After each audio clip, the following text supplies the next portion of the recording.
She won again today. For the same. Hold up there, ladies and gentlemen. You're very welcome, totally welcome to Culture Night, courtesy of Murray's of Lusk. The eve of Paddy's Day, something seriously Irish and local is going to take place tonight. We're going to have a line-up of the great and the good and the loquacious and everything else like that coming up for you this evening. Without any further ado whatsoever, I'm going to introduce you to a real historian, genuine historian. There's all sorts of pseudo historians out there and enthusiastic amateurs and chancers like myself. But this man, believe it or not, is real, and he's Aidan Arnold. He's going to speak to you now.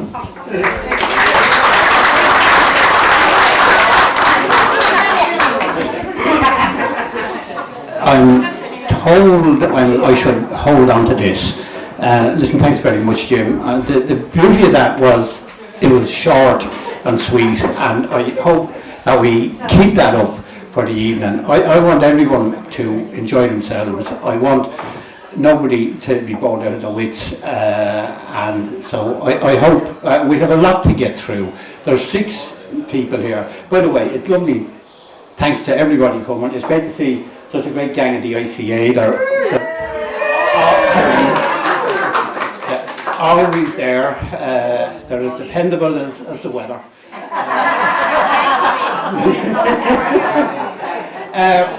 So we have a good few people to get through. I want to just sort of kick it off with a little talk from myself, and then we'll have a break in the middle. Now, we did bring along here tonight, and this is not a hard set or anything even vaguely like it, but we have been doing a lot of books over the years, different books, and every one of them that we have available is here. If anybody during the break or later on wants to take a look, and if they spot something that they like, that they want to bring home, all they have to do is pay for it. That's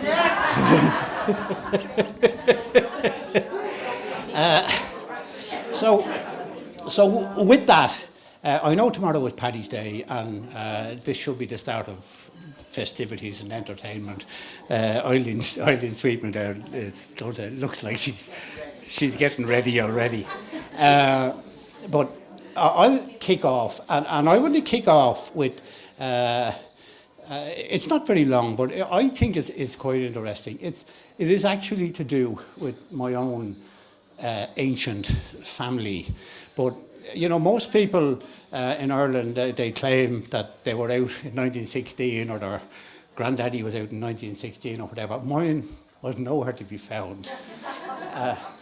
But some of them did actually house Daniel O'Connell when he came to give a speech in Belliostown. And the Parnells, Charles Stewart people, we had connections with them. So what I'm going to tell you is about Charles Stewart Parnell. Now, when I say that, people, I can nearly hear you groan, oh God, yeah, just what I need before Paddy's Day, a talk about Charles Stewart Parnell. But I find that to make history interesting, you have to popularise it, you have to personalise it, you have to localise it. So instead of telling you I'm going to give you a talk about Charles Stewart Parnell, I'm going to give you a talk about Charles Stewart Parnell's sister. Her name was Anna Parnell, and she turned up in 1881 in Gormanston and saved my great-great-grandmother from being evicted by Lord Gormanston, who was a bit of an old rip, from what I can gather. So that's why I find the way to go about history is to try and make it in some way personal, and that's what I want to do. Now, to do that, it is genuinely, I'm going to tell you the story of what happened on the 14th of April 1881 when 3 people were being attempted at being evicted from Gormanston, which was quite a regular occurrence, and it'll give you an idea of how hard times were and how much people put up with, and how much people helped each other as well in those years. And before I start the story, I have to just introduce you to a couple of people that you're going to hear in the story. One is my great-great-granny. Arnold's came in 1902. They bought the farm in Carduff. And that's the first time that we were in Carduff. Before that, they were in Gormiston. And they were farming in Gormiston, and they mainly grew fruit and exported the apples and things in tar barrels over to Liverpool.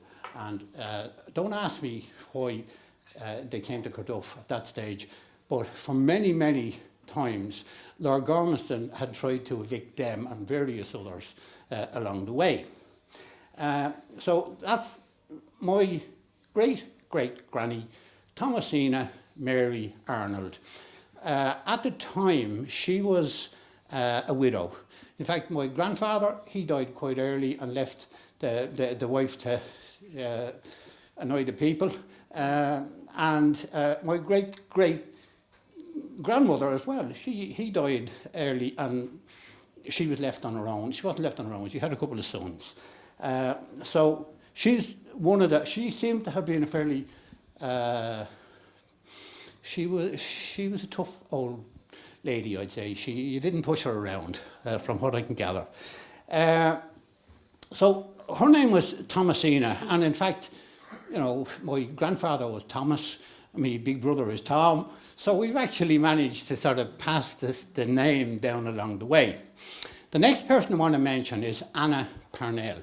Charles Stewart Parnell, anyone that knows anything about history knows that Charles Stewart Parnell played a massive part in almost getting emancipation and freedom in many ways, and certainly very, very involved in the National Land League. But what most people don't know is that it was his sisters who were just as active. There was two sisters. One was Anna Parnell, the one that I'm going to talk about, and she actually set up the Ladies' Irish Land League. Even Charles Stewart Parnell didn't have that much faith in her. He didn't think she had enough political acumen. But after 1 year, she had set up 500 branches of the Land League all across Ireland. And she was a tough woman. So that's Anna. The other lady, another sister of Parnell's, she set up the Land League, but she did it in America. And she was much closer to Charles Stewart Parnell, but she set up the American Land League because Parnell was going over and giving speeches there as well. Her name, Anna, I'm sure there's Annas here, so the name Anna has passed down along the line. Her name never passed down even within the family because her name was Fanny. And it just didn't travel very well over the years as a name to give to your daughter, you see. So we leave that one out of it for the moment. And so we'll talk about, well, I think that was my grandmother I'm introducing you to, Anna Parnell. There's a crowd called the Emergency Men. Now, the Emergency Men, not many people know anything about the Emergency Men either, but landlords, when they were bad landlords, they didn't do the dirty work and come and pull you out of the house and tell you to throw all your goods out. They got people to do the dirty work for them. They had an organisation which was the organisation that came, the Emergency Men in turn were backed up by the police.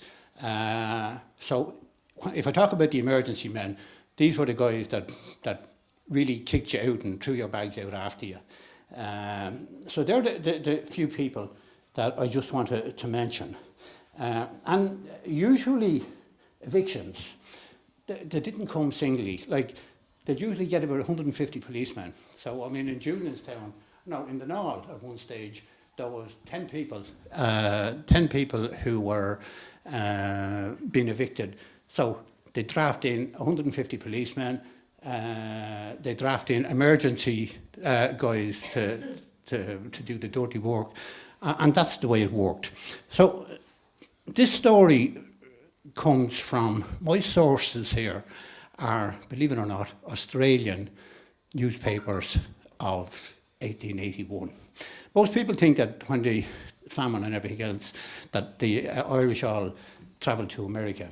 But what they forget is that there was a gold rush. After the California gold rush, and gold was found in America, shortly after that, there was a gold rush in Australia. So a lot of people also went to Australia. And the English wouldn't particularly want at the time to be getting all this bad publicity in the papers. So sometimes there was more written about it in Australia than there was written here.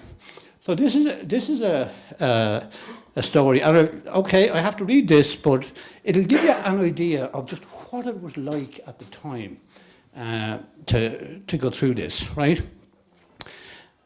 This is from the Melbourne Post, and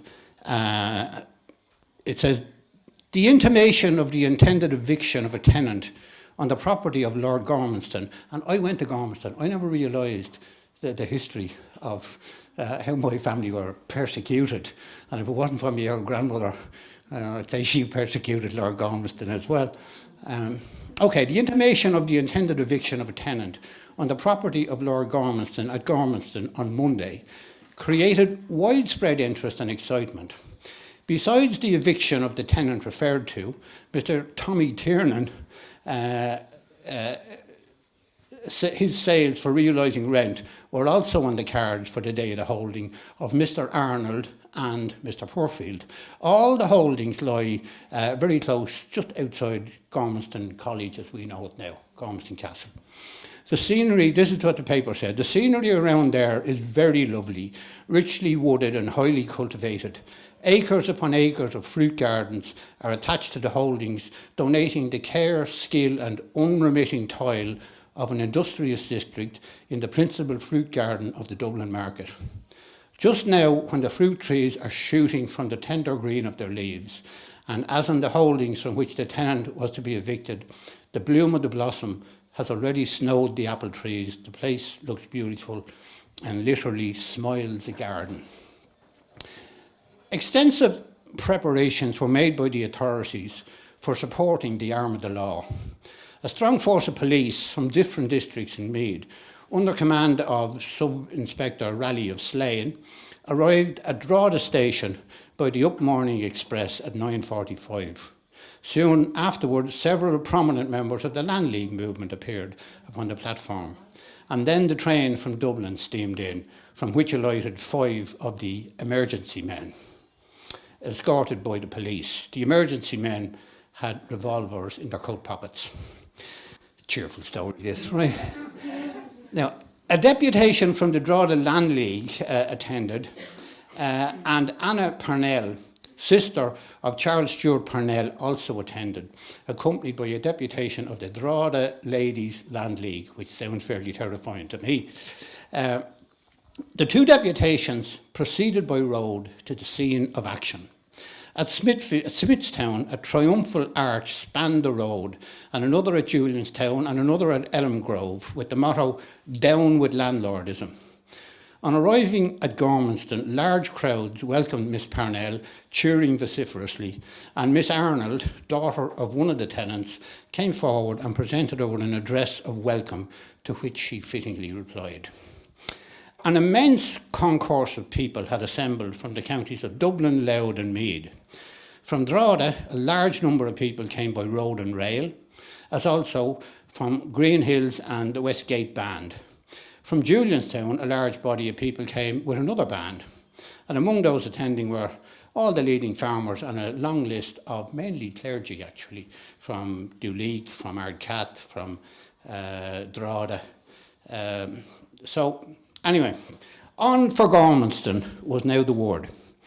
And the return train and its several compartments bore along land leaguers, emergency men, and police to the scene of the day's events. A troop of the 2nd Dragoons, 50 in number, came down by train to Gormanston, and under the supervision of the station master, Mr. Fisher, they were safely uploaded. The troops, being mounted, took the advance of the constabulary and moved on for Gormanston. About half a mile distant, they wheeled to the left.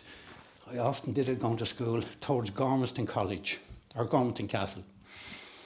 By this time, a wagonette in which Miss Parnell had drove up and was received with loud cheers by the crowds of people who had already assembled. An address and a magnificent bouquet was presented to Miss Parnell on the part of the Ladies' Land League of the district and suitably acknowledged. Then, along the road from the station, in a dark body with steady tramp, the column of the Royal Irish Constabulary were seen advancing. On they came and wheeled to the left, following the cavalry marching at their head. On the emergency men being recognised amid the ranks, the first instalment of the groans and boos of the day was heartily and loudly given, startling the rooks that were lazily flying and cawing overhead. By degrees, the people from different directions came in, swelling the numbers in thousands. After some time, the constabulary reformed. The word was given to march and on to Arnold's farm, where the day's proceedings was to begin with a sale as the first act in the drama. The Julianstown band played in advance of the wagonette in which Miss Parnell was seated, and this headed the police column. At 12 o'clock, the proceedings were announced to commence, at which time Mr. Harrington, he would have been one of the Land League people, he was deputised by the Land League and he attended. The police and the troops were put in motion, and the people too went towards the residence of Mrs. Arnold. The police drew up opposite the farmyard gate, allowing Mr. Goddard from the emergency men to enter, while all else were excluded. Mr. Harrington protested against this mode of procedure, and the gates were opened to all who liked to enter. A lease had been, with largely increased rent, had been forced on this lady years earlier, and the rent she was due was £225. So the sheriff announced that he'd start selling off the cattle to get the money to pay the bill. And he announced that he was going to put up 17 cattle in one lot to get the thing moving. Mr. Harrington, the league man, every lot must be put up separately. Mr. Arnold, on the part of his mother, objected to the sheriff putting them up in lots. The auctioneer then put up 10 beasts and called for a bid. Mr. Goddard, the agent of the emergency committee, bid £160 for the lot. A storm of groaning and hooting followed. Mr. Harrington, I now bid €40 for one heifer in the lot. The heifer there that's 3 years old. Auctioneer says, all done. Sheriff said, show me the heifer, Mr. Harrington. Mr. Harrington, the sheriff and the auctioneer, they then walked over to where the cattle were stationed, and Mr. Harrington pointed out the beast for which he had bid £40, and it was knocked down to him. Subsequently, a heifer was brought forward, decorated with laurels, believe it or not. Miss Parnell stood up in the wagonette. Mr. Harrington, Miss Parnell bids £1. Mr. Goddard from the emergency people, I bid £10. Miss Parnell, I bid £10 and a shilling.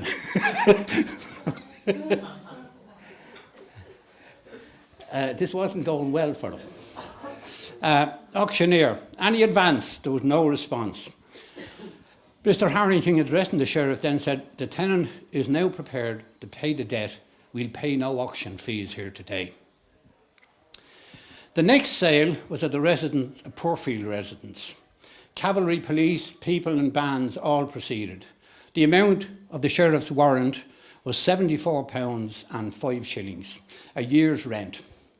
The sale only realised £36. The tenant, feeling hardly treated and feeling called on to sustain the cause of the other tenants, he resisted. Matters once or twice were very threatening while this sale went on. During the auction, a dispute arose as to who was the purchaser of a sheep. and affairs for a short time looked very threatening. The eviction was abandoned amid loud cheers, the sheriff not being able to give assurances that the notice had been served properly on the tenant. The next move was to the holding of Thomas Tiernan, who it was alleged was to be evicted. The people congregated about the place in thousands. There were, besides, ballad singers, and a large cartoon of Lord Gormanston was exhibited on a door. There was a very long wait, nearly an hour, when eventually the curate from Drogheda, taking off his hat and waving it, said, as a large body of police with the sheriff was moving away, "There's to be no evictions today, boys."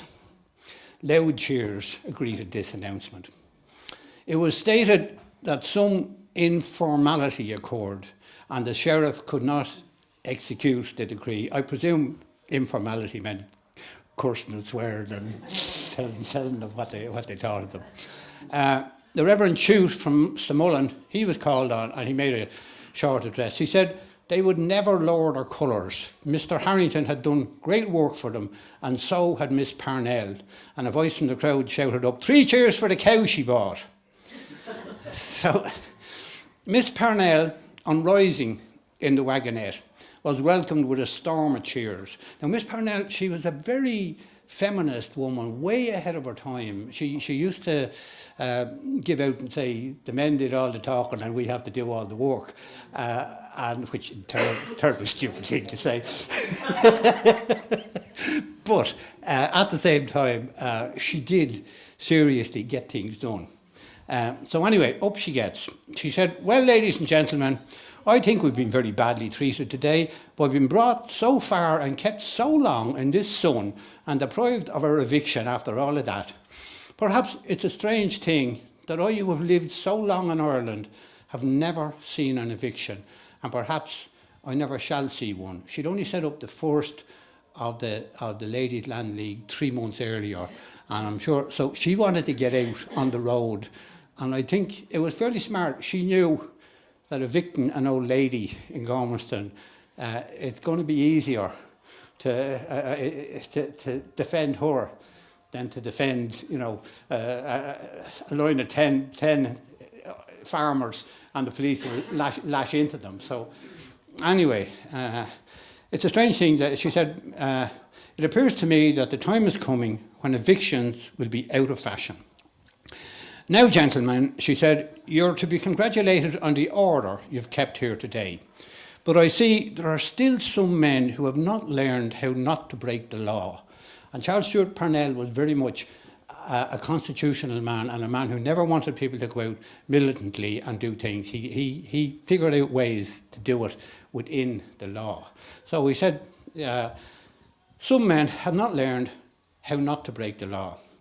I have seen today one of the police, a young man, insult and insult a respectable man who might be his father. I think my name is down as one of the witnesses of the assault. I do not know the name of that policeman, but I think I should always know him again, for I noticed he wasn't altogether a bad-looking young fella, and that he had one peculiarity, that he carried his head and his chin high in the air, in the way you see a flock of geese carrying theirs when they're on the warpath. I did not come here," Miss Parnell said, "to make a speech today. Mr. Harrington is dying to make one, I know, and he will make one. If all the men in Ireland had as much to boast about today as he has to be proud of, there would be no standing them at all. They'd think so much of themselves." She always took the chance to get the dig in at the lads, Mr. Harrington then addressed the multitude. This is the last little piece. Congratulating them on the demonstration they'd made. They were there to demonstrate that whenever landlordism strikes a blow in Ireland by exacting an unjust rent, the might of the people would be opposed to it. They would oppose every legal obstacle in their power to the exercise of landlord injustice.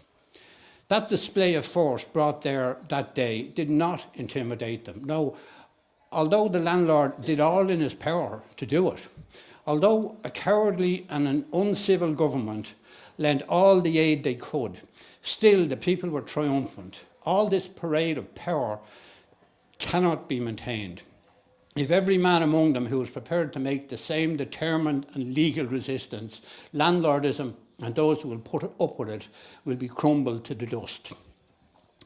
Lord Gormanston, and he said, and I believe Lord Gorilla would be a better name for him, was looked upon by every man who knows the value of land, not alone in that district but throughout Meath, as one of the landlords, the first to oppose and the last to relieve his tenant.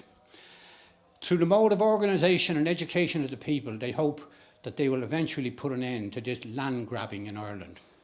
With respect to the proceedings of the day, they saw in the first case a most respectable lady, that's my great-grandmammy, had 17 head of cattle brought down for sale while she could very well afford to pay the rent, simply, as she said to him, because it was not her own battle she was fighting, but it was the battle of the people. And she said, like a noble lady that she was, if we who have it to lose do not make sacrifices, how can the poor people be expected to do so in sustaining the cause? Mr. Harrington continued by referring to the tactics pursued in the proceedings of the day, and in conclusion told them that while their leaders were prepared for all risks in carrying out the policy, that the people should be prepared to do their part. Whatsoever doubt the people might have about the quality of a leader, the moment the government set their mark upon him, that moment the hearts of the people gather around him. They should be ready to carry out the battle to the end, be faithful to themselves, and never lower their flag till their cause was won. Mr. Harrington concluded a long and able speech and was received with great cheering. Any politician here will see things in that, how to get them on your side. The Reverend Carney from Drogheda next addressed the meeting and said that the land question never would be settled until the rich lands of Meath, from which an evil hour the people were evicted, to fly to another shore, to the workhouse, or die in the depth of a ditch, should be again portioned out among the people for agricultural purposes. And that concluded the business of the day, and it concludes my speech as well. And the crowd shortly afterwards separated, the events they had witnessed and taken part in being eagerly discussed among them. There you are.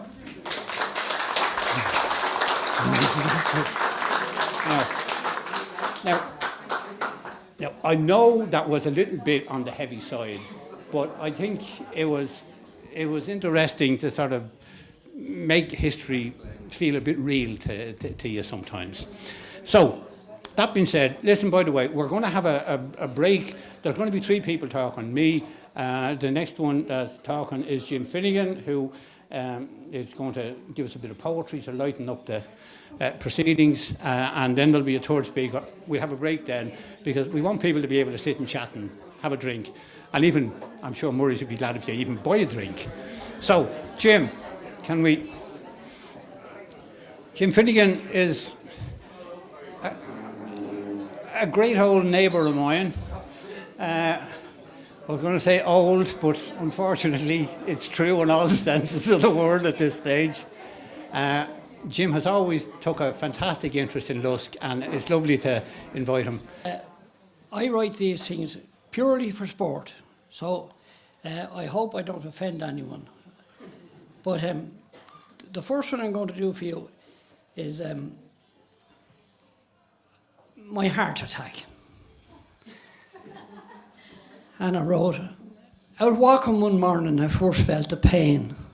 A little while later it caught me again. Severe little twinge, kind of sudden and sharp.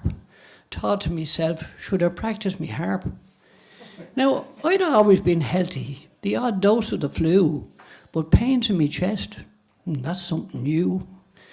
Well, I called to the doctor, I rang on the bell. The receptionist called me. She says you're not well. Himself, he will see you in a moment or two. His last patient died, so there's things he must do. On the couch they then laid me, with kindness to care. This could be infarction, we better beware. with a smile on his face, with a scope in his hand and a smile on his face. He felt me all over, but all was in place. Says he, I am baffled. Your case is unique. A bed in the hospice I think I will seek. Well, as the girl rang for transport, I let out this yell. I grabbed at my chest. 'Twas the end I could tell. But 'twas then that we found it. It fell on the floor. 'Twas a pin from the breast of the new shirt I wore.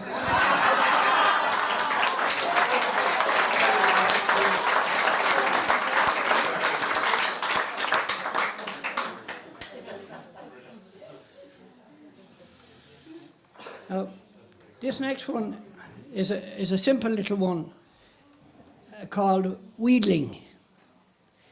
And it has to do with a tidy town and its committee and its director, Patricia Kelly, who we will now be referred to as the Lady in Red. Once this was a quiet little village where weedlings could grow as they please, producing their young at their leisure and setting them free on the breeze. It appeared no one cared where we landed. Our future looked rosy and bright, but alas how our lives have been altered since the meeting took place on that night. The community council took action and war was declared on the weed. With rake and with hoe to battle we'll go, we'll soon do away with the breed. Well, they gathered with spades and with shovels. The hype of the World Cup was mild. To the joys they expressed as the weeds they addressed, and they laughed and they sang as though wild. Now, I'm just a small piece of ragwort. I've lived all my life in this town. I've never offended a sinner. I'm not one of fame or renown. When I first appeared by the roadside, my little flower ready to bloom, Pat Kelly, she spied me that morning. Now my future is nothing but gloom.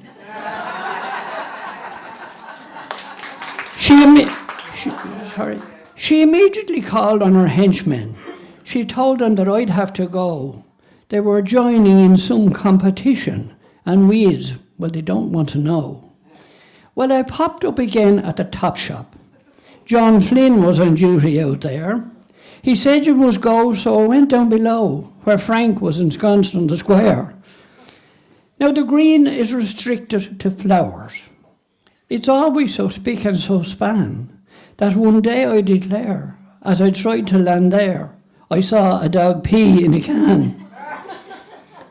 The trees are protected by mesh wire, the edges so trim and so neat, but Kilmurray was there with his sprayer, so I soon made a hasty retreat. Things don't look too good for me future. I think we're a thing of the past. This chemical warfare is lethal. I wonder how long I will last. My only one hope of survival's to slip into some flower bed and keep me head low as they pass to and fro and steer clear of the lady in red.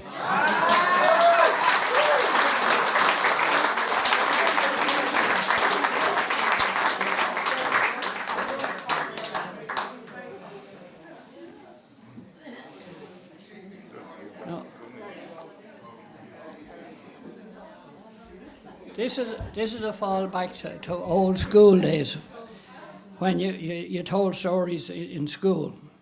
And this is the story of a gatepost, just an ordinary simple gatepost. I'm just a lonely gatepost. I stand here all alone.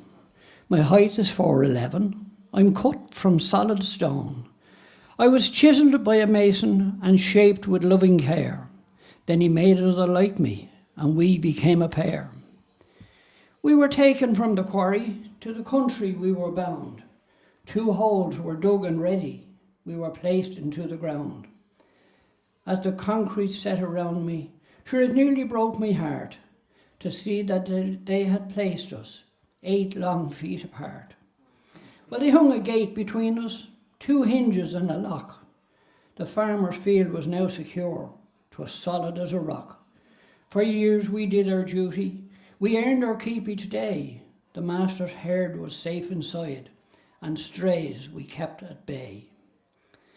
I remember well the troubles when men were on the run and I'd see the furtive figures go home before the sun. I recall one night when shots were fired at someone in the field. Twice the bullet struck me, as well I couldn't bleed. I remember too a young lass from the village, she was killed. A mindless wanton murder, on the paper it was billed.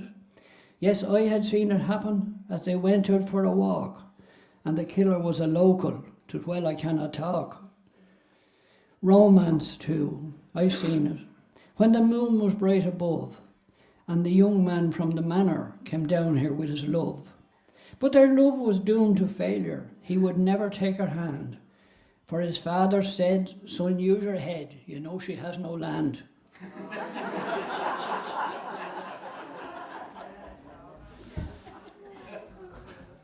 For years I watched the children as they played their childish games, hopscotch, ring-a-rosy, and they shouted out their names. And older lads going from the pub would often cause me grief, despite the fact that many times at my gate they found relief. Wildlife too, I've seen it all, the badger and the fox. And the travellers often camped here, sure I often dried their socks. I've seen children's children growing, and our country fetter free. All this I watched in silence, and no one noticed me. I was often under pressure from loads built far too wide, and on one of these occasions my mate was pushed aside. The gate was now discarded, it was thrown upon the gorse, and a brand new Massey Ferguson replaced the cart and horse. Now, I'm fearful for my future. I don't know what I'll do. Perhaps you'd have a look at me, maybe take me home with you. You could etch a little message like, welcome one and all, then trim around me edges and place me in your hall. I'd sit there very quietly, a bridge across the years. I'd share with you the good times, the laughter and the tears. Once more I'd feel I'm wanted. I'd be inside from the cold, and from the haven that's your hallway, I'd continue to grow old.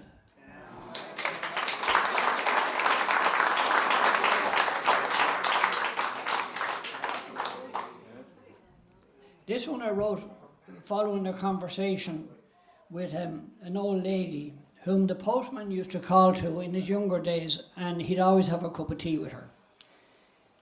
And then the old lady grew on and the postman grew older, but the old lady got sick.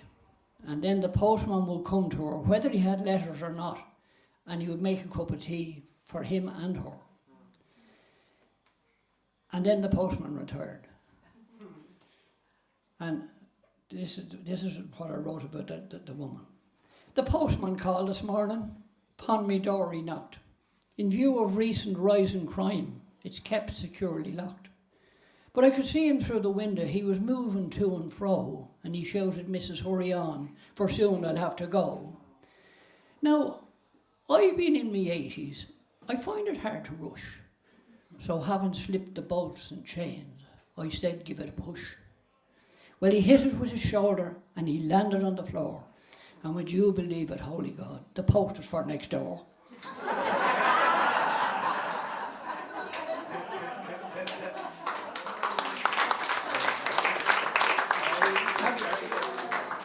Have you enough or will I do one more?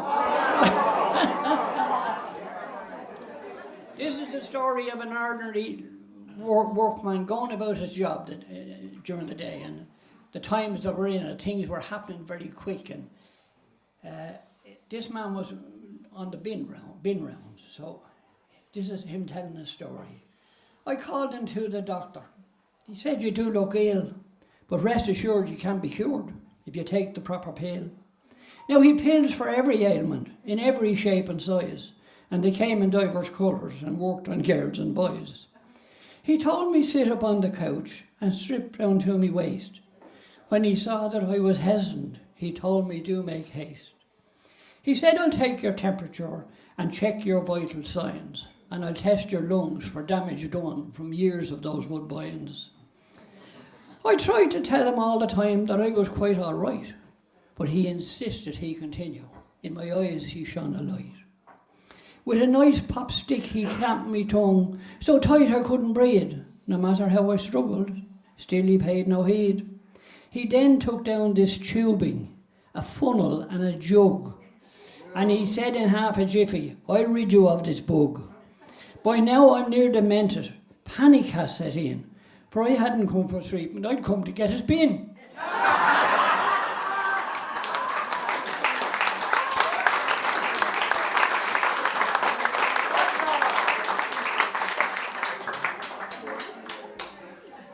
No, I think maybe I won't take up any more of your time. Pardon? I'll do one more.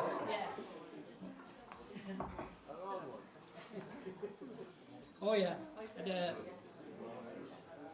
This is called The Legacy.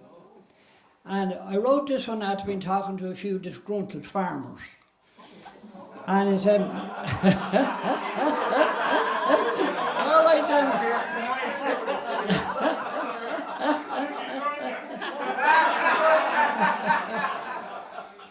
It's just a small little farm, 40 acres or so, that I got from my father a long time ago. Like his father before him and granddad had done, each in their turn passed it on to his son. With his horse and his plough, and with sweat on his brow, I saw him grow old for his years. And Ma watched him too with a love that was true. My God, but the memory brings tears. Well, he died in the night, and try as I might, I couldn't see justice being done. When they read out the will, he had left it to Bill. Yes, I was his one loving son. Oh, Ma was delighted, said I'd make it pay. If I worked like my father by night and by day, take a loan from the bank, pay it back later on. Aye, I could have made hay if the sun had shone. Still the land I did till, and straight was my drill. And the sweat stood like beads on my brow. But my crops they did fail. A demand in the mail said the bank wants its money right now. Oh, as the burden I carried, I never got married. I missed out on having me fun. But one day should I wed and lie dead in me bed, I won't leave a farm to me son.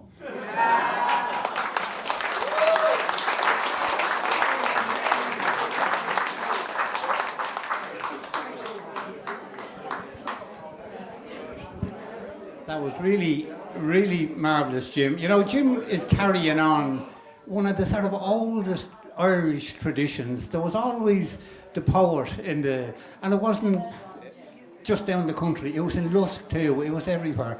And Jim, without realising it, he fell into that way of doing things, and it's lovely to still have somebody that does that. Now, the next lady is Pat Kelly, that I want to introduce you to, but I don't need to introduce Pat. Luckily enough, she hasn't written the poem, but I think she may be saying, or maybe she has. I think maybe husband John might have something to do with what we're about to hear from Pat Kelly. Okay?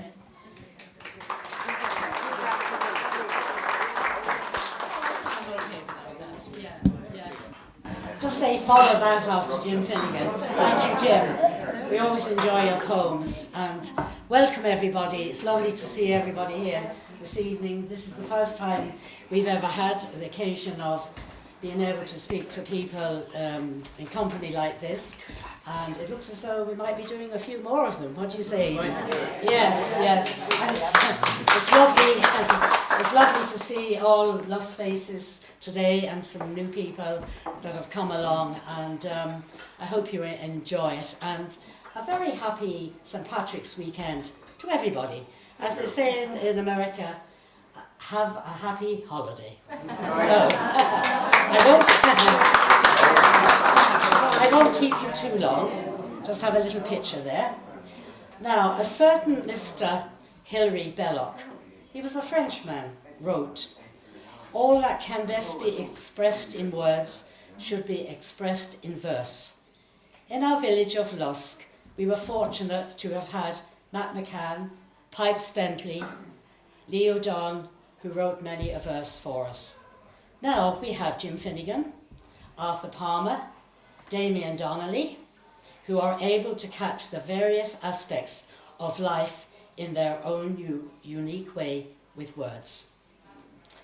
This little poem I'm going to read to you.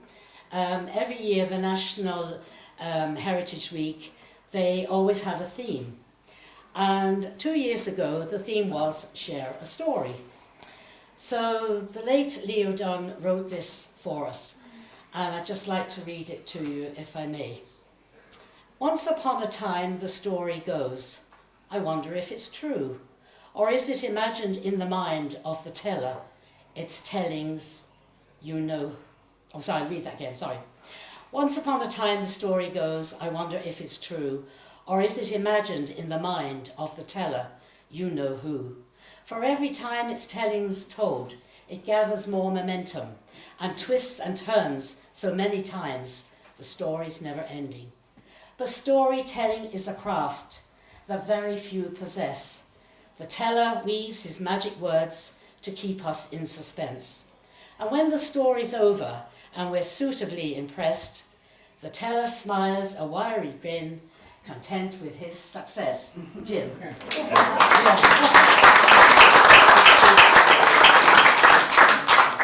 Now this is a Lusk story, and it was written by my husband, John Kelly.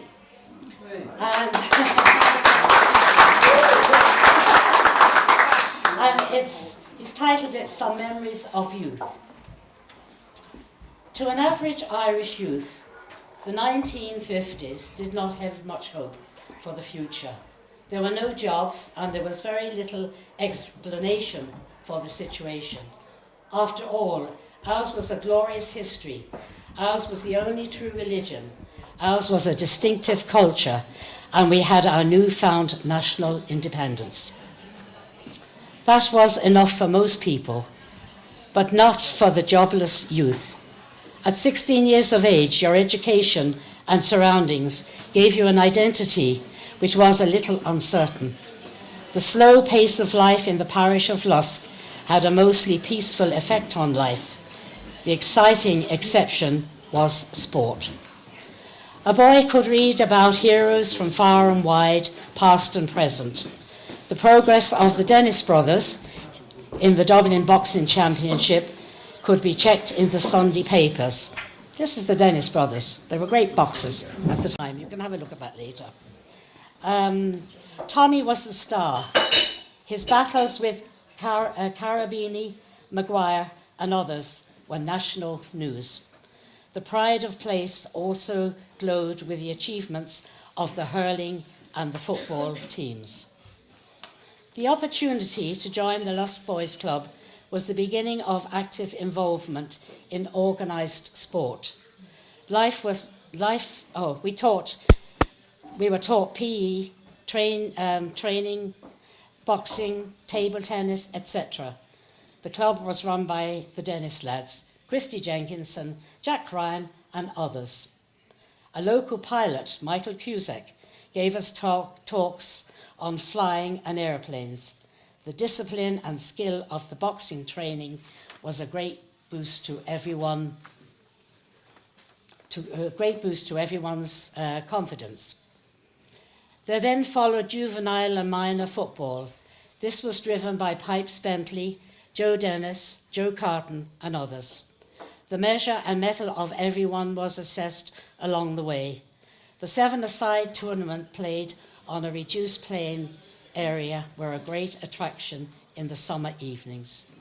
There were full attendance and all Fingal clubs were represented.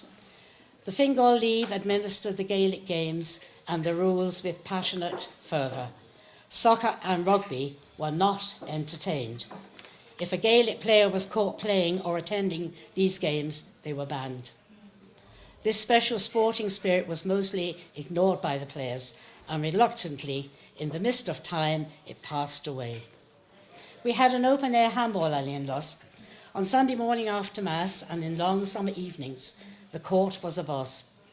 The The sweat flowed and the victors crowded when the only energy left was that of speech. In the dark evenings of winter, Joe Kelly of the Green taught us to play chess by candlelight. Dinny Neary taught us to play card games, and Tommy Skelly taught us to play pitch and toss. Around 18 years of age, a lad could apply for membership of the billiard club. There was a strict vetting process. In the hall, the rules were simple and very firmly applied. The very best of men were members: Nicky Rooney, Pat Maloney, Danny Corey, Mickey Kavanagh, Kevin Kelly. They were great company and were expert in their supple skills of the green baize Grahams.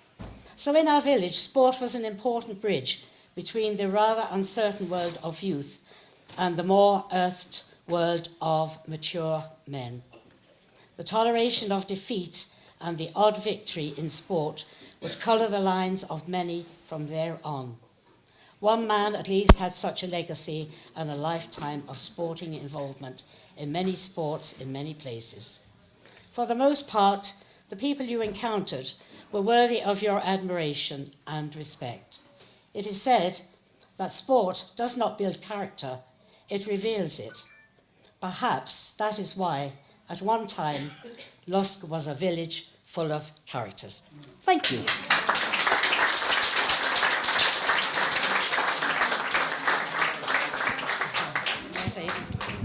Okay, we'll have a break now.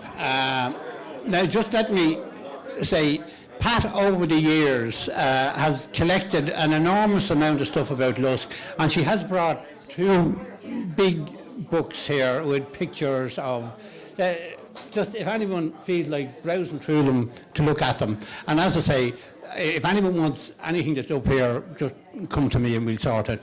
Enjoy a little rest. Listen, hi everybody, it's lovely to be here. Thank you so much to Pat for inviting me. Before I begin, just a huge thank you to Pat and to John, because I'm a blow-in into Lusk. I've been living abroad for about 25 years, but if I say Martin Donnelly, perhaps half of you might know me. So that's my uncle, this is my mother, his sister sitting right here. And when I came back to Ireland in December 2019, I said, well, I'll come and I'll stay in the family home just for a little bit because I've been away for 25 years. Lockdown happened, and then I got locked into the cottage with my mother, and I'm still there, and she won't get rid of me. But Pat and John have been so lovely and welcoming in inviting me into the village, so I just wanted to say a huge thank you. And actually, my grandfather and John's father both went away to England during World War II to work over there, so I should have known that they were going to be lovely people when I met them. So listen, I won't keep you too long. I have 3 little pieces. So I have a short story, a poem, and then a comedy short story, which is very short. So the first short story is actually in the Storms Journal, which I'm the editor-in-chief of. It's a little bit of a sad story. It's a story about a woman wandering around a village and thinking about her loss. The second piece is a poem, and it is about something that somebody very famous lost in Rush, long before my time, so I've stolen this story. And then I'm going to leave you with a very short and hopefully very funny piece, because, you know, it's Paddy's weekend. So for the story, I've got an abbreviated version, because I don't want to bore you too long. And the story is called A Sister Recalls a Shell That Holds an Echo of What It Was Like to Laugh. Yeah, I know, it's a very long title. I laughed when you said, come catch the coconut on the gorse, when spring was only starting and the clouds not yet released their light. Back when we were children in Spain for 2 weeks, growing up and out, under the white sun and orange sand, or was it white sand and orange sun? They smashed a coconut shell on the counter of a bar, and ever since then I've never forgotten that scent. I do not go to Spain anymore to look at what we lost. There are enough threats here. Even the daffodils newly opening trembles under the tread of their tulip neighbour. Some things are warning signs. the tulips, the distance, the knife on the bar before it cracked the skull of the coconut, the liquid pouring, the drains overflowing. Sometimes I start counting. 1 day, 1 week, 1 month. A cycle is not just 4 weeks. We count back from when we were cut, opened up, pulled apart, broken baby from belly, brother from wherever it was you were trying to get to. The trees you planted once when father was still a word that could wrap us up in a hold of Marlborough scent have returned. The hawthorn briar, now a branch of white blossom, a fragrance once familiar, with orbiting orange spots like that white sun and orange sand. This morning, a feathered form lay on the ground. Fine and grey, final feathers after the float. The sunlight not yet fallen. The day still to rise, but there on the ground where worms were coming up to the surface was a being once bound to the sky. There were people running here, in bright colours, running past cars, drawing dust behind them that settles in the eyes. I want to cry, but the air is too much like a desert to drown in. I wonder about choking and those pills you took. I can never ask you why or how you chose. Crossing just above the solid road and below the as yet unclear sky, now missing one grey-tipped bird, are telephone wires that connect things, fields, poles, people, voices answering each other's messages. I write without needing a stamp. I know you will never reply. You always hated being held. Even hugs were short-lived. You tried to release every single animal someone ever captured, even that spider that frightened mother. Remember the tarantula, Terry, who turned up dead later in the attic of my doll's house, as if it knew where we placed the remains of things that had left for heaven.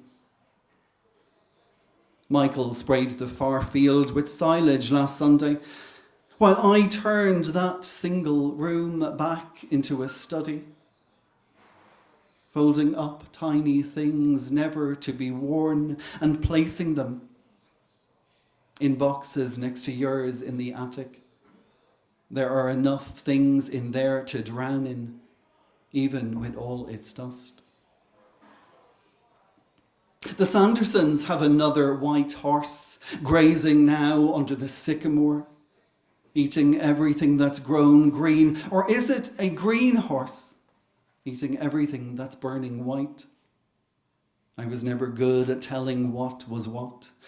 You were always the one who seemed to know the truth, and there was I, running behind and never able to catch up.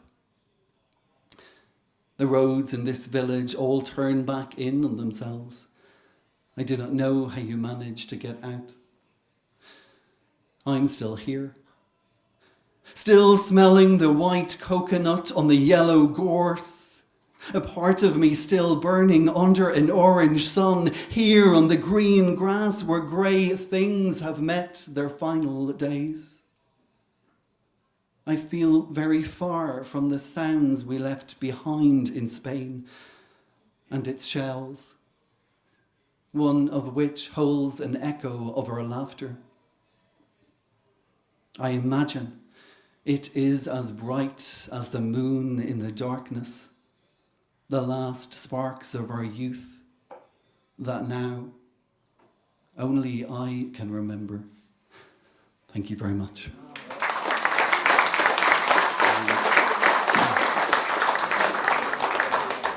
I promise it will end on a funny note.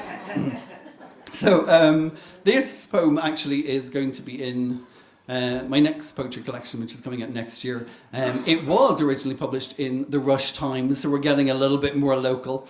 This is a story that I stole from my mother, who actually got to see Johnny Cash in the Palladium in Rush.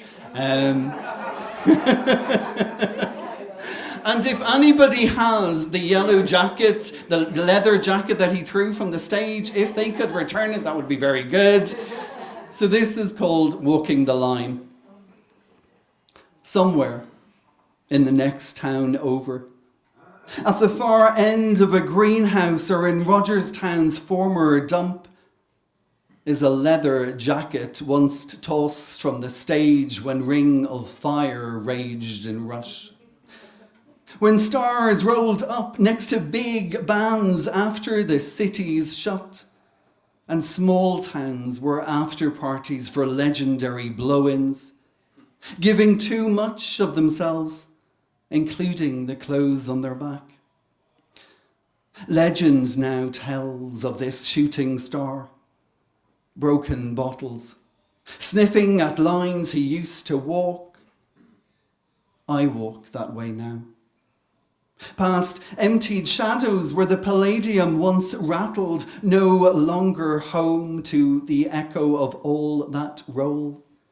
Nothing left to sniff, all but rock and ruin. Crap instead of all that cash. Sorry, Rush.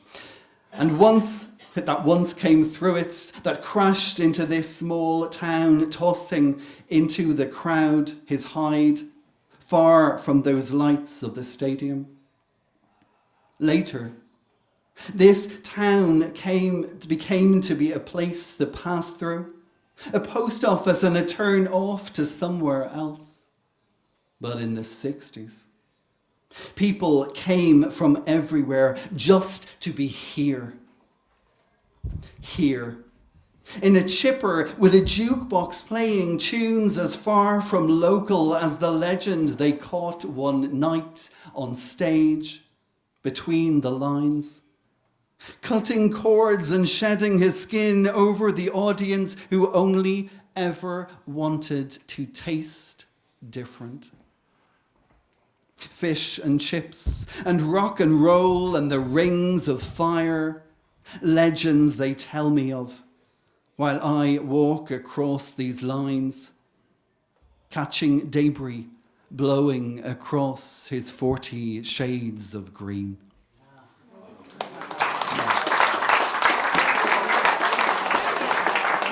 And I do love Rush, so apologies if that seemed a little naughty to Rush.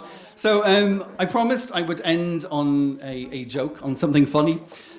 So during lockdown, one of my short stories was chosen by Ray Darcy, and it was published in A Page from My Life, which was a compilation of stories that everybody wrote into the radio show. This is a true story. It's the true story of my mother, this woman here, Mona Donnelly. It's her very first visit to Aldi.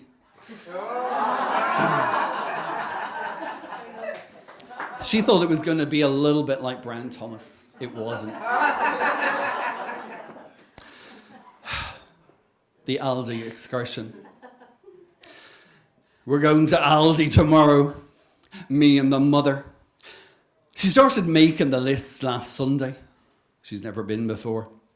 The excitement is only bouncing through the freshly aired house. We open the windows at 10 a.m. and then close them again at 3 p.m. before the cold air gets in. She's preparing like it's a first date. She's looked in the wardrobe at least twice for what to wear. Her sister wears those jeans with the extra bit of stretch in them. You know, the ones with the extra little bit of comfort. Her other sister only goes to Marks. An excursion, she's calling it.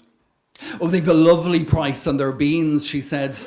Not the baked ones, the foreign ones. Yeah, I know you like your pulses, she says, and I giggle. Anything with a pulse always has potential. That's thinking. I hope they've a good date in them, she remarks. Make sure there's a good date in them is her staple supermarket comment. She's arranged a pick-up for afterwards and notified everyone in the family by phone the exact details of the where and the when in case we don't return. The plan is to go mid-afternoon. Everything is planned for mid-afternoon. Giving a good 2 or 3 hours beforehand to get ready and then the whole evening to recover and call everyone to tell them about the day, whether there's been an excursion or not. And mainly, there hasn't been, but the phone calls still go out and come in. Did you do the washing? I did. You did. I did. Did you see the rain? I did. You did. I did. She did. Will I be able to bring me own shopping bags, she asks me. Will they take me card, she wants to know. Me credit card, I've never been before, she tells me, and she's off, calling up the sisters and the cousins just to make sure. Do you have your passport, I ask her. And she looks and thinks, then she catches up. Last night, she was on the phone to the Mary from Tipperary for 35 minutes. The Mary took her through the proposed visit, ran her through the layout each aisle, the best route, the spots to rest, read her the offers of the week, even though they were the offers of last week. Less plotting and planning goes into a bank robbery. Then came the rundown on the wine. Now, I'm not bigging myself up here, but it felt a little off-centre to hear somebody from Tipperary call the mother in Dublin to suggest what wine the son, me, would like. I say it felt a little off-centre because, of course, between the three of us, the mother, the Mary, and myself, there's only one of us who's lived in Paris and ran a wine bar in France where they make the wine. And I can give you 3 guesses. It wasn't the mother or the Mary. Oh, good God. Roll on the excursion. Aldi, we're on the way and you have been warned. Thank you very much.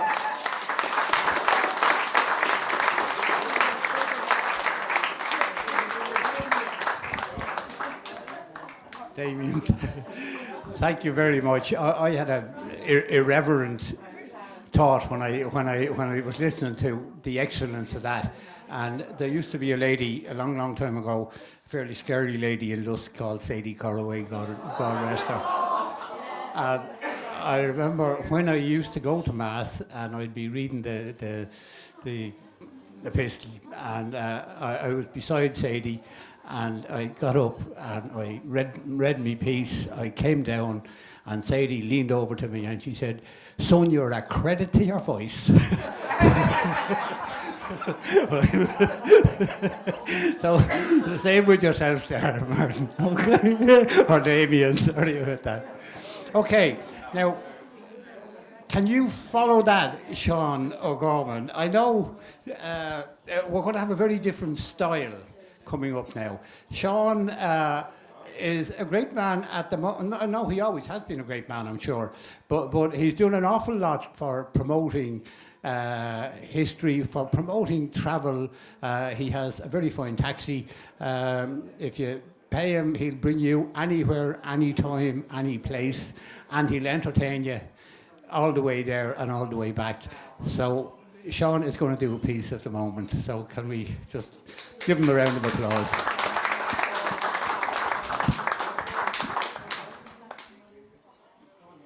Aidan is kind of right. This is going to be a little bit more prosaic than the artistry that precedes me. But it's nevertheless it's a story, and it's something I'd like to share because Pat has encouraged me to come along. So I said I would come along and mention it again, which needs mentioning from my behalf is that I've been told to do this. Thank you. Thanks, Jim. Because Pat and John, the two of them in particular, had made me feel very, very welcome in Lusk. Because obviously I'm not from Lusk, but that doesn't matter. And I'd like to thank you personally as soon as I have the opportunity to thank you personally for your great welcome anytime we pass. I always look forward to it. This is a story about 2 eras, about 2 places. The places being inner city, south inner city Dublin, and Fingal. And the era is going back as far as 1867. And it started in Tallaght, in the Battle of Tallaght, the Fenian uprising, which included the Battle of Tallaght, and a one Joseph Mallon, who took part there and was subsequently deported. And then his son joined the British Army. His name was Michael Mallon. And subsequently, when he came back, he was radicalised by James Connolly and was one of the leaders in 1916 with Countess Markovich in the College of Surgeons. And because he was the leader at the time, the leader of the garrison, he was sentenced to death, and which introduces the person of interest here this evening. His son, Joseph Mallon, called after his grandfather from 1867, so it goes back a bit. And he's sitting on his, as a 2-year-old, sitting on his father's knee before Michael was brought out to be executed. Michael said to his wife, Agnes, let Joseph be a priest. And indeed he was, and he was a priest for nearly 80 years as a Jesuit, mostly in Hong Kong. And from that 100 years ago, 107 years ago, we go up to the centenary of 1916, which is 2016. Good at maths. And he was featured on a nationwide programme, and I remember I was actually having my tea looking at the telly, and the frail 102-year-old was being led down by a very young and naive interviewer from Nationwide about his life. And she said, inter alia, she said to him, they say your father was a coward because he hid behind Countess Markovich, and he knew that she would be, she would not be killed because of her gender. And I saw the man's face, just the 100-year-old, 102-year-old man's face, just kind of became ashen. He was crestfallen. And I nearly threw my plate through the telly. So it was suggested to me that I shouldn't ruin the telly. It was quite a good telly, you know. So in retrospect, it was a good decision. So I wrote to him. And I wrote to him, I said, look, my students know all about you. We've done the course. And really, we've been lauding your father's praises and not to be worrying at all about that type of carry-on. And he wrote back to me, and from Ya Wan College in Hong Kong. And from then started a series of correspondence. And once a month, basically, I'd look into when I'd come home from work, and I'd look into the post, and I'd see the Par Avion. We always remember the old Par Avion, the snail mail from when we were younger. He wasn't really into emails. So we settled in to a correspondence that dealt with what happened 100 and odd years ago. I was interested in what he was doing 100 years ago, and he was interested in how Skerries was today. There was a huge connection between him and Skerries, because he was, and a lot of you people would recall this from your ancestors, he was on the beach in the South Strand in 1917 when Muriel MacDonagh was carried away when she was trying to land on Shennick with the little favour, with the little tricolour. And he writes to me in the, I don't know which correspondence, we don't get into it, he writes to me that he was on his brother Seamus's shoulders and he was the last one to see them. He also writes to tell me about how he held his mother's hand at Arthur Griffith's funeral. And this was up to 4 or 5 years ago.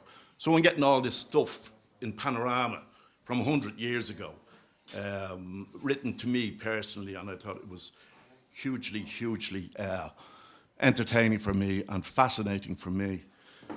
And this link between where he was from, which was inner city Dublin, he went to James Street School, as I did. He had this great draw for Skerries, as I have.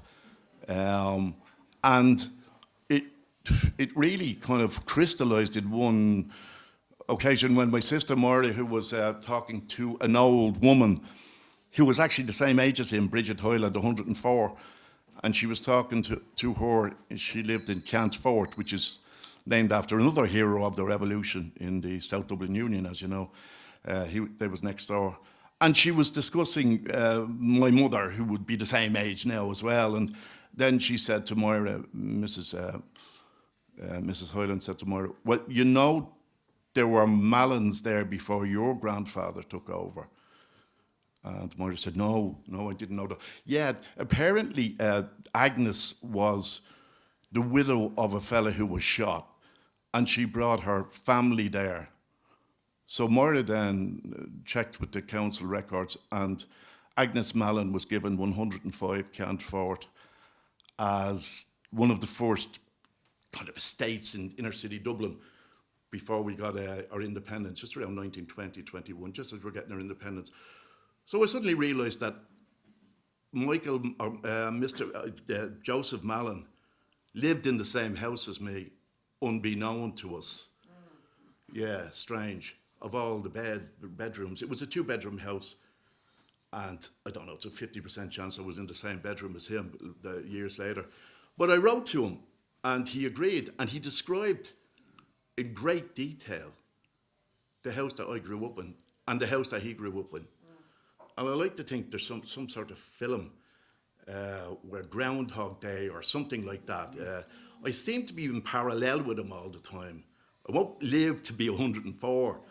And just to finish the story, when he died, it was evident as we went through the correspondence that some days he wasn't good. Now, there's a particular day where he's in good form. You can see that Sean O'Gorman, Wigwam, Key Street. And then other days it's kind of spidery. And I'd know, but even before I'd open the letter, I'd say, he's not great today. And then I'd say, oh God, look at he's back. So, you know, just before you open the letter, and then he would write, and then he would go into the Old Gaelic. Anybody who went to school before the mid-50s, he used to write in the Old Gaelic script. And that was hard for me to decipher, but I did, and I used to love pouring through the whole thing, and then replying and using the 18 font in the thing instead of, because his eyesight wasn't that great. So yeah, that's what that was the story of him, and he was buried 3 years ago in Happy Valley Cemetery, and just one last kind of little kind of coincidence again. We had a mass for him in Skerries on the day because obviously we couldn't go to Hong Kong to celebrate the mass. But we had the mass for him on the day, and we adjourned to, if you know the Skerries St. Patrick's, we adjourned to the restaurant beside it that's still there. And actually, Ed, you played some lovely music at it, and we all commemorated the life of this fantastic, beautiful man. And it happened to be it was a bank before that, but before that it was a guest house called Miramar, and it was in Miramar that the families of the people, the widows of 1916, stayed for the holidays in 1917. So we actually stayed in the restaurant as well before MacDonald was lost off Shennick. So there's so many kind of coincidental things. I just look at kind of, I don't know what's going on, but I just thought I'd share it with you, and I hope you get some interest out of it, yeah?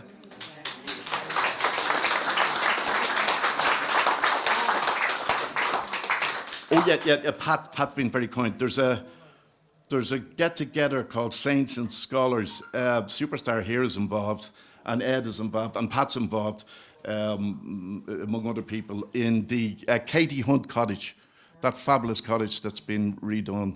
So that's Saturday morning starting at 11 o'clock, so if anybody can make it, you're all welcome. Saints and Scholars, Katie Hunt's Cottage, beg your pardon, and it's on the 18th. Okay, thank you.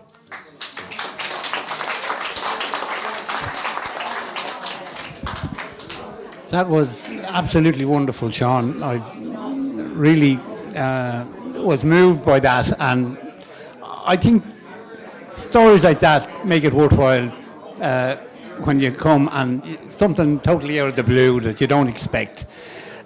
This night, it has been working up to the next speaker.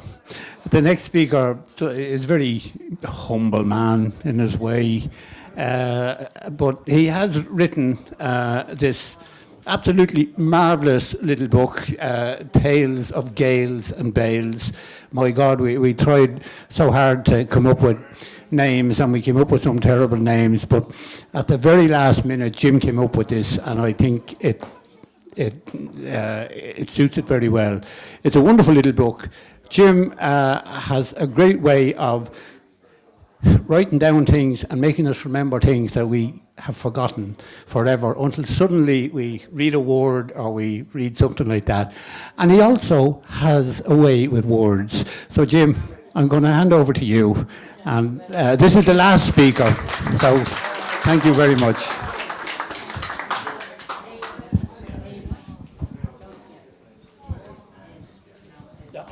Oh, yeah, well, when I say it is the last speaker, but we do have Ed here in the corner, and he has very kindly said he's going to sing a few songs for us.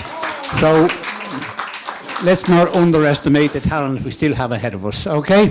Thank you. Jim, you know how to... Thanks, Aidan. Compliments are always accepted. It's the thing you should do, you know, when people give you a compliment. Take it. Don't say, I was nothing. Because then people might think it was nothing. That's the best way to go about it. Respect yourself before you respect everybody else. And, okay, now I'll say, culture is very alive and very well in this village and all around us. At the moment, I'm absolutely knocked down by the wealth of stuff that we've just heard. It's wonderful. Absolutely wonderful. And... So, some people feel, or some people did state way in the past, that culture stopped in 1900 or 1935 or something like that, but no. It's here. Culture has lasted up to now anyway, and I've absolutely no doubt that it'll continue to be cultured and interesting and fun. The idea being, look around you, listen. It's amazing what you'll hear. You need a bullshit filter, all right, when you're listening. Reject that, but take on the good stuff.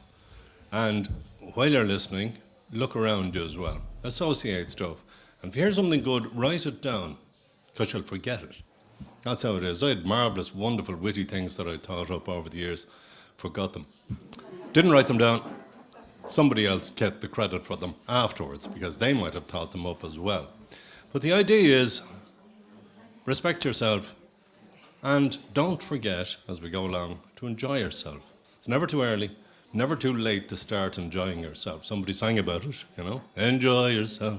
It's later than you think. Enjoy yourself. And so on like that. That was the size of it. A couple of stories, wrote a book, and like several other people wrote, there's something about writing, it's not totally casual, you know. It might sound casual afterwards, all right, but to get what's in your head down onto a page, it's a bit of a struggle, and funnily enough, every word is there and means something. Like Jim, like Damien, every word matters in these stories and these poems and everything else like that. And if you don't mind, I might give you a sample of the ones that I wrote in the recent past. There's a couple here we might listen to. Nothing too serious. There's nothing too serious in this book at all, or the one that's coming after it, I hope.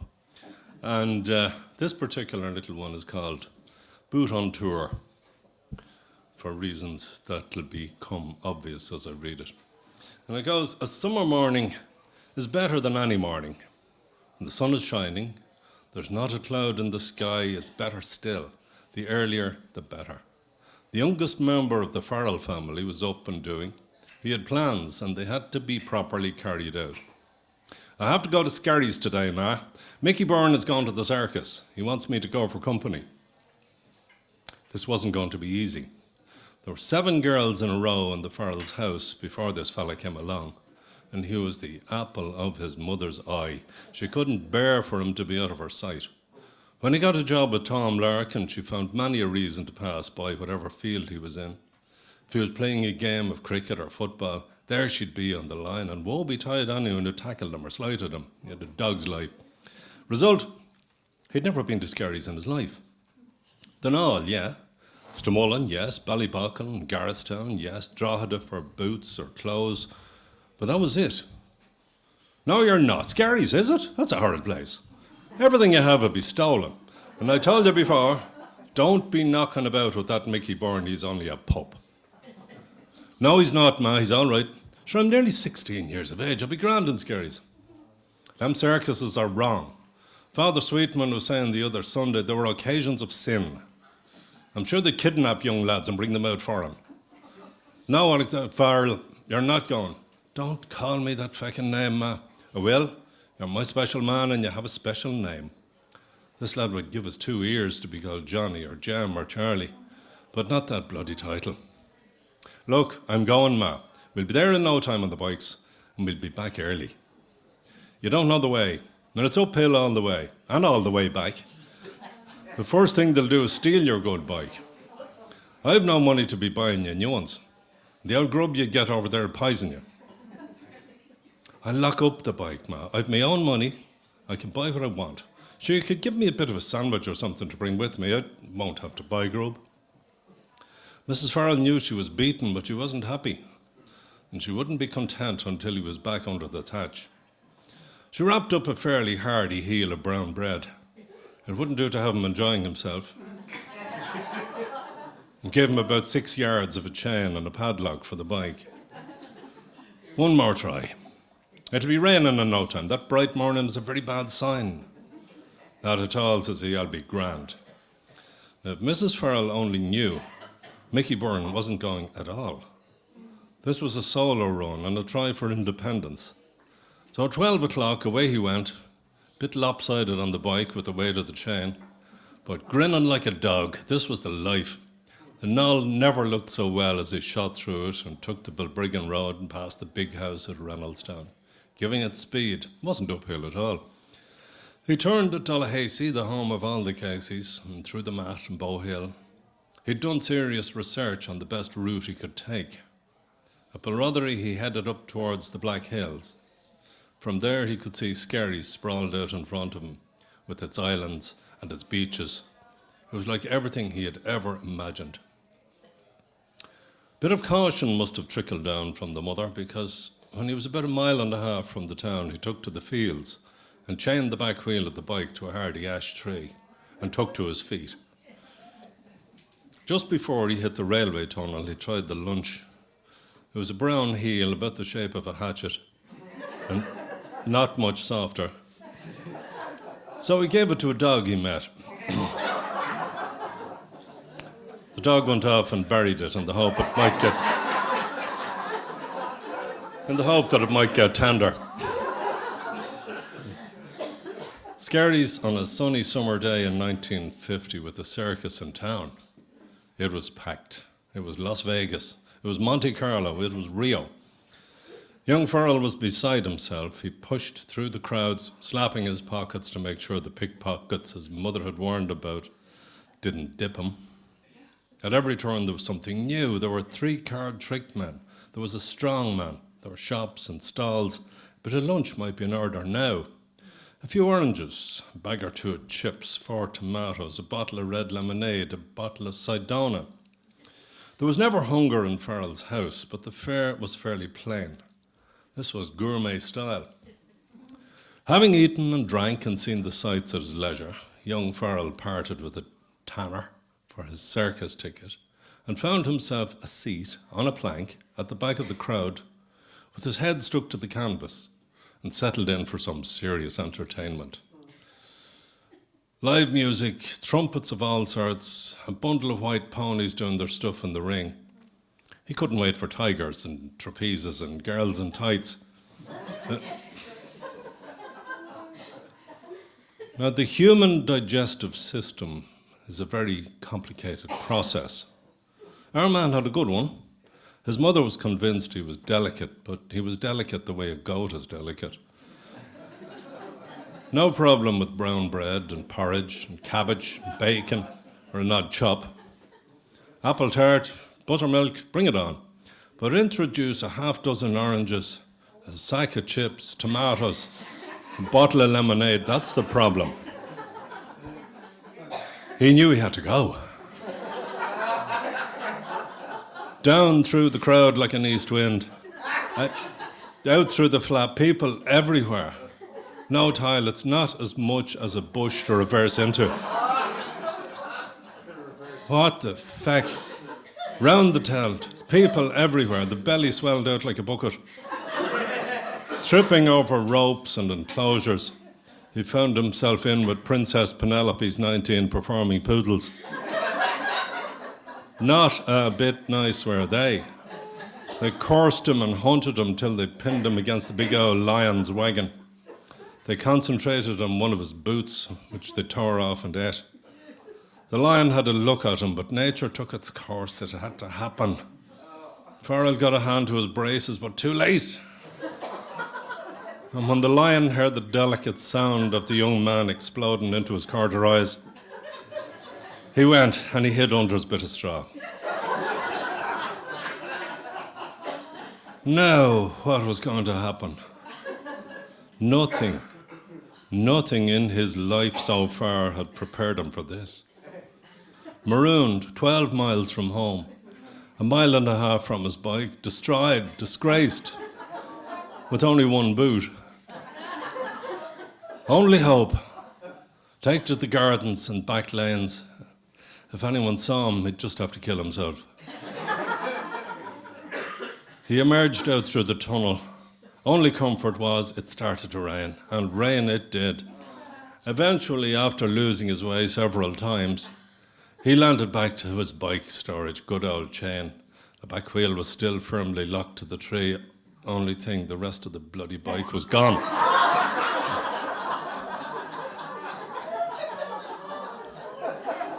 Oh, Ma, you're always fucking right. He found a stream and set out to clean himself up as well as possible. Not an easy task. And then walk across country to home at hearth. A bad, bad day to be a young Farrell.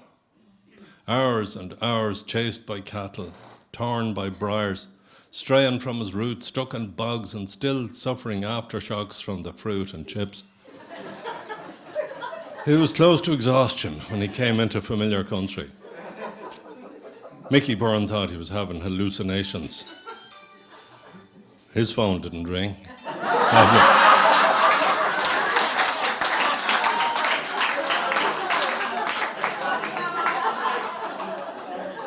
But even still, almost dark, in the lashing rain, a drowned, miserable rat, one boot, 2/3 of a trousers, dragging a bicycle wheel and 20 foot of a chain, scraped, scratched, filthy, stinking. But he was home, and he wasn't up for travelling too far in the future. Only one compensation: from that day his hated first name disappeared, and ever after, till his dying day, he was known as Boot Farrell.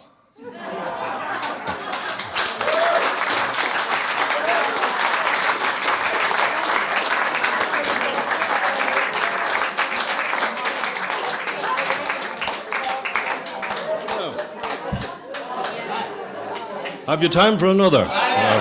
You sure? Great, turn off that bloody phone.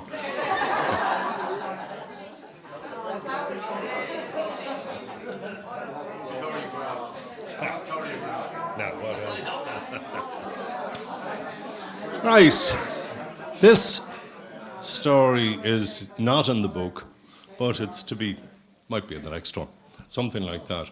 It's called Builder on the Roof. And it goes, Willie McGuire was a kind of a mystery man, a tradesman. He could put a roof on a shed or a house. He could dig a well in the right spot, paint, whitewash like a professional, fix an engine, put up a fence, build a wall. But he could never survive in business. Every time he tried to start up on his own, things got the better of him. People owed him money. He owed money to other people.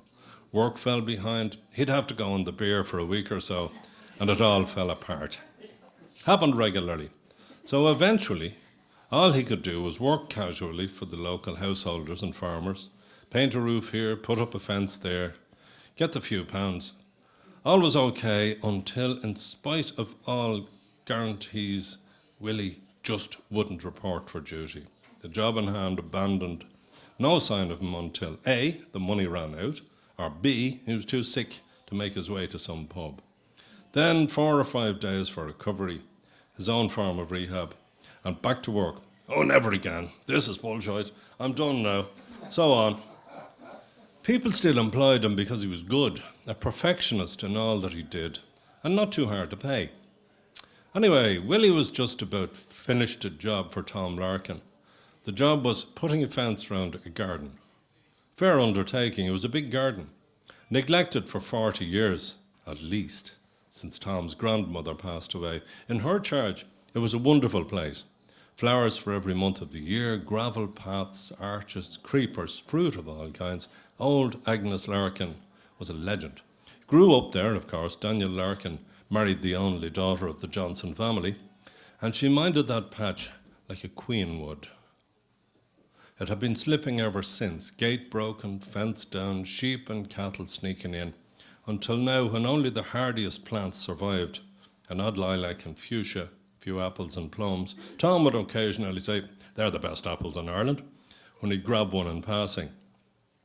This all came to a sudden stop when Tom's wife, Helen, asked to a garden party over the way in Burke's. Now, Burke's were on the downside. Old John had let things slide. Money was tight. Young Harry was doing his best. Bill was hanging on in college. But even though things were threadbare, Burke's had a magnificent old-fashioned garden round the big old run-down house. Helen said to Tom the very next morning, "That garden of ours is a disgrace. I'm ashamed of it. It's going to be fixed up." "We're too busy, Helen. We just don't have the time for it." Tom was wasting his wind. Helen was a great woman, ran a great house, reared 3 lads and 2 girls, cooked, washed, cleaned, fed calves, lambs, poultry, took a lively interest in parish affairs. Powerhouse of a woman. And now that the family were up and running, she had spare time. The garden was only a matter of time. Every young Larkin was pressed into service, digging, planting, raking. No one was spared, even Tom, whose motto was, "If you're doing something, do it better." He had plenty of advice. Don't carry buckets of water, get a pipe, let the pipe carry the water.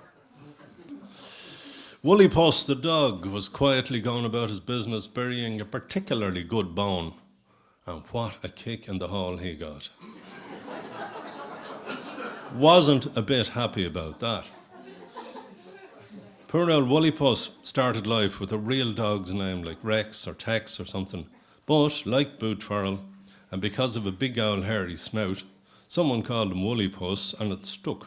Anyway, all farm and domestic animals were banned from Mrs. Larkin's garden. Willie produced a masterpiece of a fence. Posts, rails, bit of stonework, graceful but totally animal-proof, and he was as proud as a turkey of it. Tom was paying out and said to Willie, "Stay away from that pub, Willie. It'll do you no good." "Oh, you're right there, Tom," says Willie. "Anyway, I have a job to do for Dick Sweeney on the roof of the mill." "You'd be better in the pub, Willie, than working for that old miser." Dick Sweeney was a wealthy man, but Tom had no respect for him because he felt Dick made his money out of other people's misfortune. "Buy cheap, sell dear. If you want it, I have it. I'm the nut that holds the wheel." That was Dickie's motto. Dick had got a serious bargain in the shape of the old corn mill 2 years before. Great young couple had sunk their savings and more into that building, and when money and credit had run out, Dick relieved them of it at a cruel, cruel price. No mercy in the man. He still hadn't got around to living there, content to embellish it whenever he came across cheap material or labour. Right now, it was flashing round the chimney. He'd acquired a roll of lead, knew that Willie Maguire always needed money, so away we go. Willie dropped into White's on the way home from Larkin's that evening, and he was well into pints when Dick discovered him. "I want you there at 8 in the morning, Willie," says he, "and finished at 12. If you finish at 12, you'll get a fiver. If you finish at 1, you'll get £3, and if you finish at 2, you'll get 50 pence. Take it or leave it." Of course, Willie took the deal, and the next morning he was at the mill at 7:45, shaken with a hangover, but determined to get Dick's fiver. First, assemble the tools, shoulder the roll of lead, and up the stairs and up the ladders to the roof. No help, no scaffolding. That could cost Dick more money. A hard, awkward job, more complicated than Willie even thought, because that chimney stack was a new addition to the mill. Corn mills don't have fireplaces. But by 11 o'clock, Willie was tacking in the second last strip of lead. What should happen? The rest of the roll slid down the slates, waited for a second in the gutter, and dropped. all the way to the cobblestones in front of the door. Nothing for it but down the ladders and down the stairs to ground level with Willie. Cut off the right length of lead and leg it back up. 11:45, Dick pulled up in his van. Willie was back on the roof at this stage, shaped the lead, took it into place, touched the hammer, and we're good. The hammer skithered down the roof, stuck in the gutter. The handle sticking out over the side. 5 to 12, no time for a hammer. Down the ladder and the stairs, out the door a minute before the hour. Dick had his watch in his hand. Good going, Willie, you're near done. Oh, it's done all right, Dick. It'll never leak a drop. Dick proceeded to talk about chimneys, lead, walls, wells, anything associated with handiness and saving money. 1 o'clock came and went. I better get going, Dick, says Willie. Are you not going to finish the job, Willie? What do you mean, Dick? What's that sticking out of me gutter up there? Job is never done till it's done. Willie jumped like a bee stung him, and up through that mill like a strong wind, thinking, that old Sweeney is like the devil, you can't win with him. On the roof, slipped down to the gutter, grabbed the hammer. Dick roared up at him, it's 2 o'clock. I have to go to the town. I'll leave a message for you in White's. Into the van, gone. Willie came down slowly enough this time, feeling the tiredness of climbing and carrying and cutting and fixing, the weight of too many pints yesterday, the need for another pint now. On the bike, back home for whatever was in the house in the line of grub, not much indeed, and at 6 o'clock down to White's. Well, Willie, how's the heart? Only middling, Maureen. Put on a pint, will you? When the pint was good and settled, Willie asked, did Sweeney leave a message for me, Maureen? Oh, he did, Willie. I have it off by heart. You did a job for him today. He said you dropped something off the roof and it broke the boot scraper at the door that cost him £1. So you owe him £1. He owes you 50 pence. So he's going to call it quits. Sure, he's not a bad old lad, is he?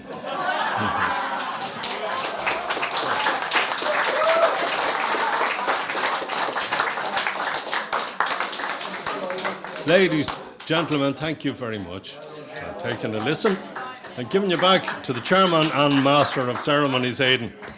Didn't he do a great job? Yes, he did. Thanks again.